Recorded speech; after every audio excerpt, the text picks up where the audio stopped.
what they say can't be done.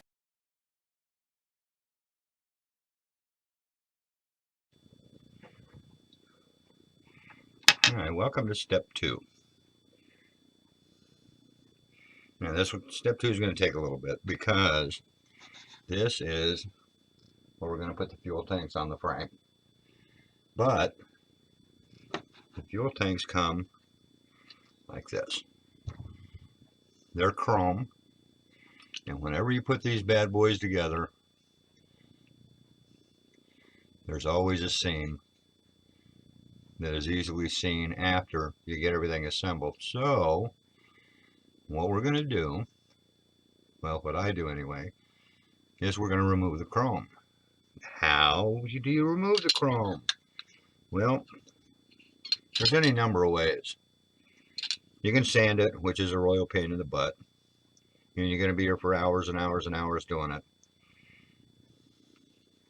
My personal favorite, and probably one of the fastest, is use this. Yep, oven cleaner. It's quick, relatively quick. And the way you do that is, and we'll also be stripping another part, but that'll come later. Find yourself an old pan. This is an old pie plate. It's not an old pie plate, but it's one that's already been used and was getting thrown away anyway. You don't want to use something that you're going to use for cooking later. So we put all these parts in here, and it doesn't really matter how they go in, because you're going to be spraying the crap out of them with this anyway. So we take the easy off,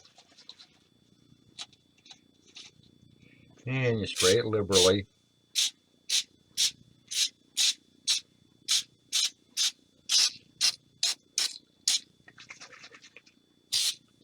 All over the parts.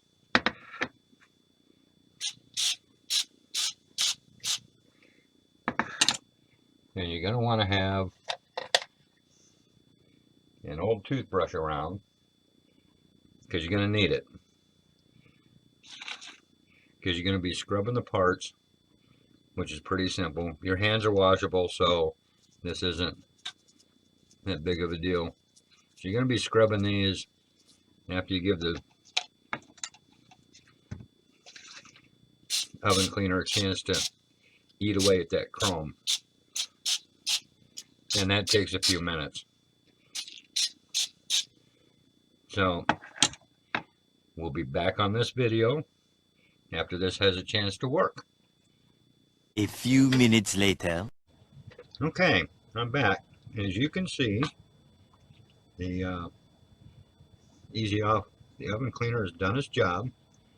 And now we just take the toothbrush and give it a good scrub. Now there's going to be a little bit of chrome left that can be easily taken off with the sandpaper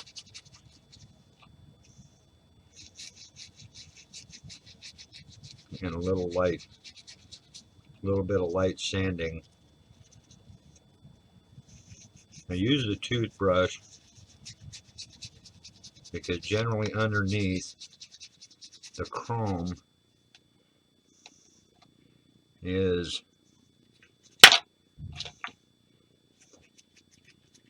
a primer that they use that helps hold the chrome onto the plastic, and that doesn't really bode well for any paint.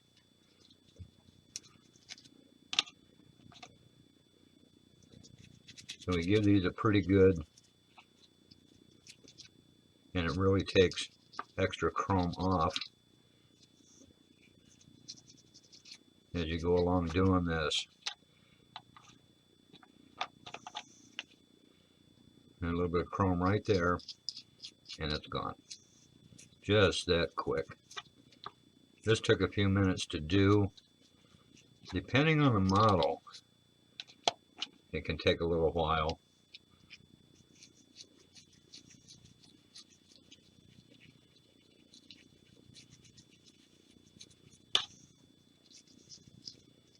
But if you do have any chrome left, like what's going to be left on this one, there's just a little bit. Fortunately, it's going to be on the back side where it's not going to be easily seen. But you can take that, a little bit of sandpaper, and off it'll come. Now, the next step, and you have to do this, is take it up and wash these to get everything off. Your hands, the parts, your plate, whatever you're using. Don't use something out of the better half's kitchen that she's going to use to cook with, because you never know how this stuff is going to react with ceramics, or with, especially with any kind of plastic like Tupperware plates, bowls, whatever. That, and it will really piss her off. So use something that's throwaway. If this gets screwed up or gets bent up or whatever, I can throw it away. It's not a big deal. So let's go wash these parts, and we'll be back in a while. A little longer than a few minutes later.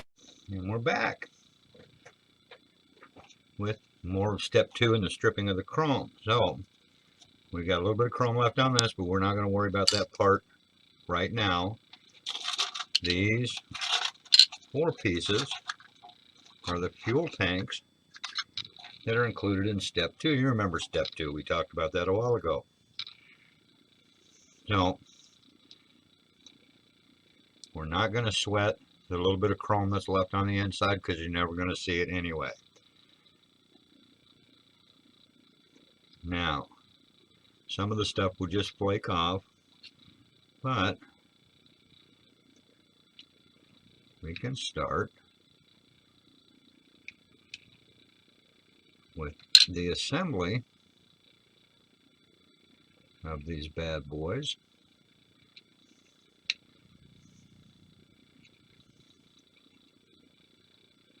And get them lined up and ready for their paint.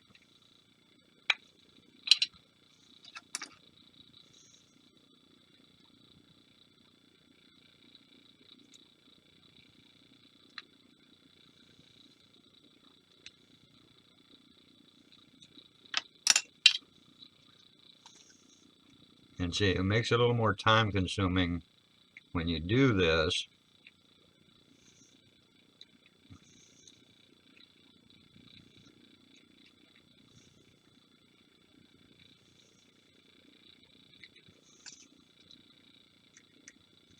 Because of the sanding process and making sure that you get everything all lined up just right.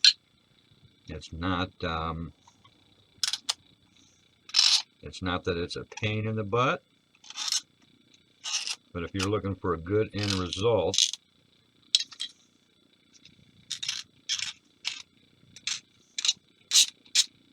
then this is the way that I go about doing it anyway.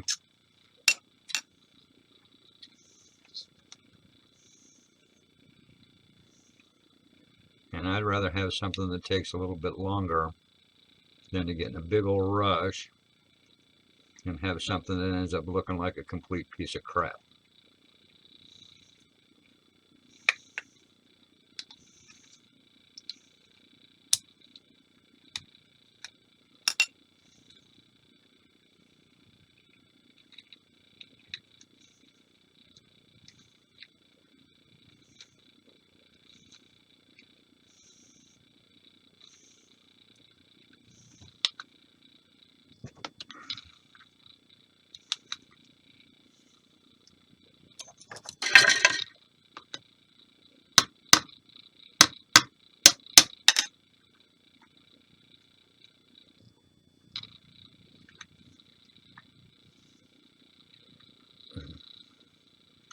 That little dude just doesn't quite want to seat all that well. That's no biggie. It's a simple fix.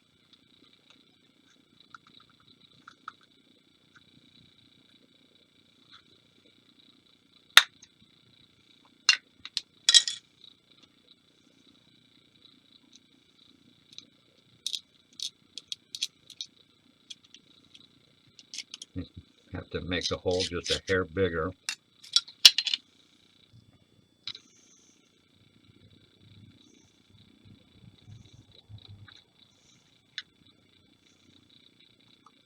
There we go.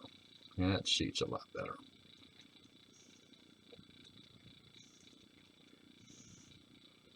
And then we get our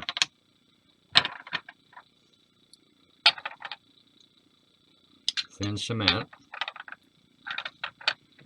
because this has the ability to run into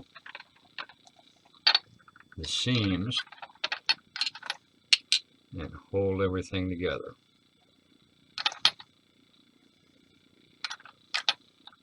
Yes, I'm a little liberal with it.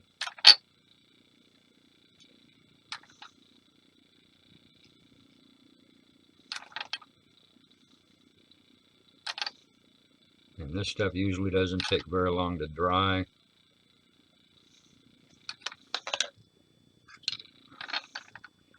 So now, when you use this, and actually,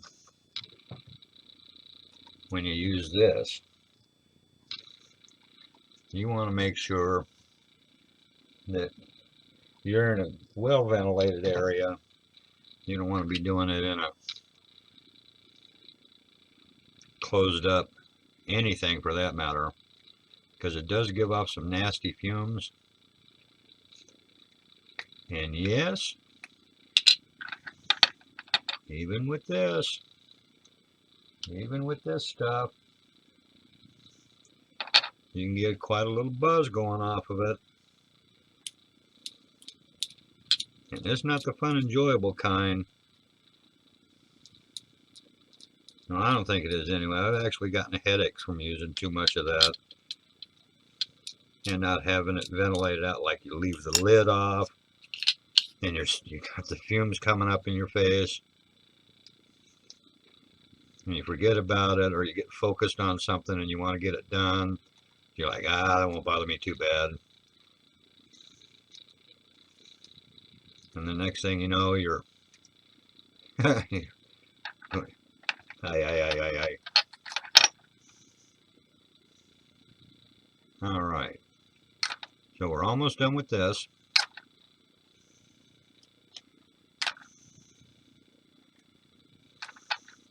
And then it'll be painting and sanding time for it, or actually sanding and painting time.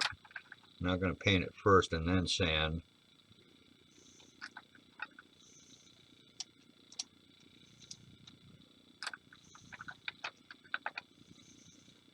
And that's the fuel tanks.